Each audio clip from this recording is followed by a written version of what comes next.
Actress मलिका की shooting पर एक हादसे में मौत हो गई और सर हर न्यूज़ चैनल पर यही खबर आ रही है। तो तुमने मलिका जी को मार दिया? नहीं सर, मैं बहुत ही शरीफ खानदान से हूँ। हम तो एक मक्खी भी नहीं मार सकते। ऊपर वाले पर भरोसा रखो मोहन साहब। एक प्रोड्यूसर की हालत मैं अच्छी तरह समझ सकता हूँ, लेकिन मैं भी तो आपकी फिल्म का डायरेक्टर हूँ।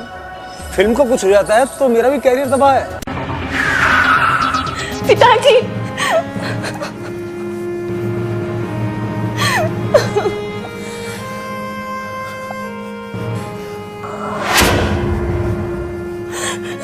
मेरी पत्नी फिल्म में काम नहीं करेगी बस।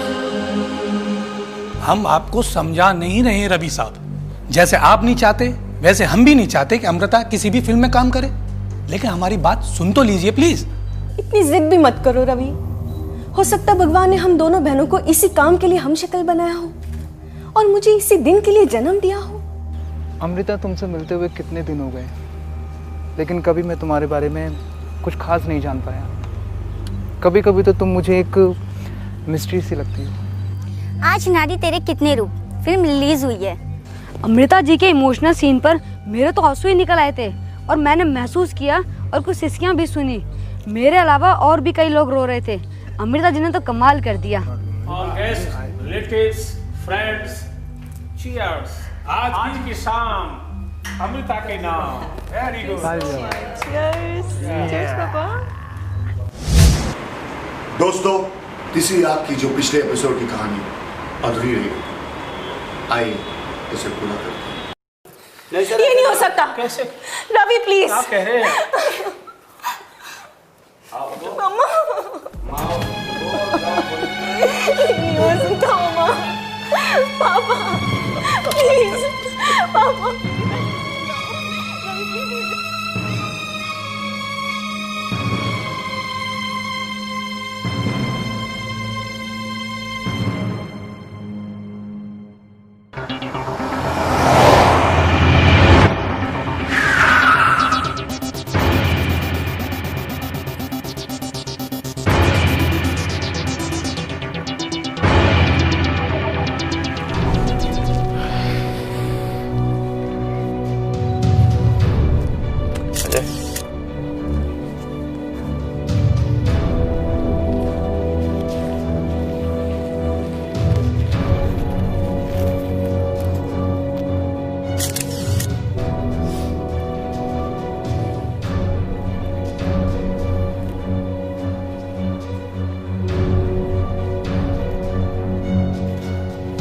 ये कोल्ड ड्रिंक का गिलास किसने दिया था? किसने दिया था? मैंने दिया था साहब। क्या मिला है इसमें? कुछ नहीं मिला साहब। मैंने इसमें क्या मिला है इसमें? कुछ नहीं मिला था साहब। जो कोल्ड ड्रिंक मैंने सबको दी थी वही रेत साहब को भी दी थी। फिर वही कोल्ड ड्रिंक पीने से इसकी मौत कैसे हुई? मैं साहब के लिए कोल्ड ड्रिंक ला रहा था, तभी गर्लफ्रेंड का फ़ोन आ गया। मैंने टेरे मेज पे रखी और फ़ोन रिसीव करने चला गया। वापिस आकर साहब को कोल्ड ड्रिंक दिया। उसके बाद जो भी कुछ साहब के साथ हुआ, मैं खुद में सोच में हूँ कि कैसे हो गया। तेरी गर्लफ्रेंड का फोन आया था? जी नहीं साहब, मेरी गर्लफ्रेंड का फ़ोन नहीं आया था। फिर किसका फोन आया था? वो तो किसी ने मेरे को फ़ोन पे बेवकूफ़ बनाया था। मैं उधर हेलो हेलो करता रहा और कोई आवाज़ ही नहीं आ रही थी। अजय, एविडेंस।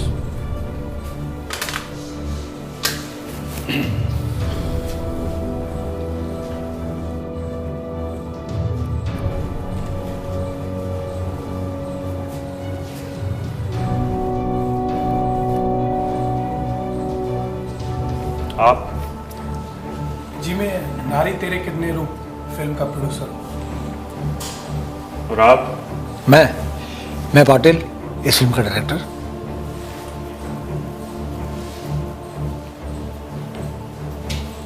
क्या नाम है आपका? मैं किशोर, इस फिल्म का राइटर। आप? मेरा नाम आनंद है, क्या करते हो? पेशे से एक्टर।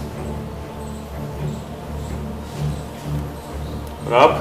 सर मैं तो पाटिल जी का असिस्टेंट डायरेक्टर।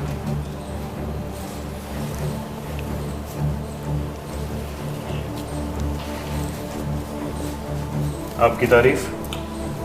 मैं सूरज गायकवाड़, अमृता का पिता, रविकांत जी मेरे दामाद थे।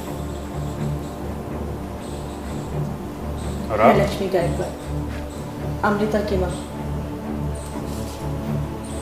साहब मुझे लगता है इन्हीं लोगों ने रवि को मारा है।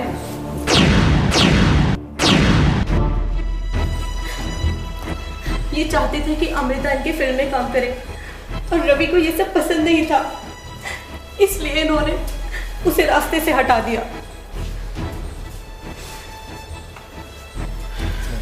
देखिए लक्ष्मी जी, आप परेशान मत कीजिए, आप आराम कीजिए। इस केस की तहकीकात मैं कर रहा हूँ और मैं आपको यकीन दिलाता हूँ कि आपके दामाद के कातिल को सलाखों के पीछे जरूर पहुंचाऊंगा। ये आप इतने यकीन से कैसे कह सकते हैं? मिस्टर मोहन, शायद आपको नहीं पता कि कातिल चाहे कितना भी चालाक और होशियार क्यों ना हो, कत्ल करते समय वो कोई ना कोई एक ऐसा सुराग छोड़ जाता है जो उसे फांसी के तख्ते तक पहुंचा देता है। इस कहानी में बहुत ही कंफ्यूजन है, शक की सुई हर किसी पर जा रही है। देखते तीसरी आंख में ये केस कैसे सॉल्व होता है। मारना नहीं साहब, मारना नहीं साहब, मैंने कुछ नहीं किया साहब, मैं चमेली कसम खाता हूँ। झूठ बोलता है? नहीं साहब, नहीं साहब। झूठी कसम खाता चमेली की? साहब चमेली ने फोन नहीं किया था तुझे? नहीं साहब, चमेली का फोन नहीं आता साहब मेरे पास, किसी ने मुझे बेवकूफ़ बनाया साहब। सच बात तो है साहब, चमेली मुझे भाव ही नहीं देती, ये बात मेरे घर के सभी लोग जानते हैं, इसलिए हर कोई ना कोई मेरा मजाक बढ़ाता रहता है साहब। कब से काम कर रहे हो मलिका के घर में? साहब यही कोई 5 साढ़े 5 साल से। मलिका के फादर क्या काम करते हैं? कुछ नहीं साहब, करोड़ों की रेस में पैसा लगाते हैं, लाखों करोड़ों का कर्ज है उन पर। अच्छा, अब ये बता कृष्णा कि किस किस से कर्ज लिया उसने? एक तो पासा भाई है साहब, जो उन्हें हर वक्त जान से मारने की धमकी देता रहता है। एक बार तो अपना रिवॉल्वर लेके वो घर पे पहुंच गया था, वो तो शुक्र है माँ जी घर पे थी, उनके हाथ पैर जोड़े, अपने सुहाग का वास्ता दिया, तब जाके उनकी जान बची थी। एक बात ध्यान से सुनना। जी साहब। कत्ल करने वाले से बड़ा मुजरिम कत्ल करवाने वाला होता है। अगर तुमसे किसी ने यह कत्ल करवाया है तो तुम अभी कबूल लो, हो सकता है तुम्हें सजा कम हो, वरना इसका अंजाम अच्छा नहीं होगा। मैंने कुछ नहीं किया साहब, सच में मैंने कुछ नहीं किया साहब। सर, ये है वो डीवीडी जो पार्टी के टाइम बनाई गई थी। ओके।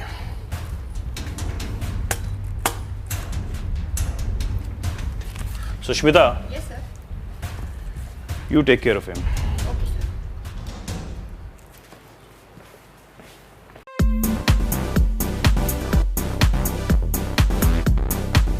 सर, मुझे लगता है कि किसी ने जानबूझकर कृष्णा को फोन के बहाने बुलाया ताकि कृष्णा वहीं ट्रे रख कर जाए और वो उसमें जहर मिला सके।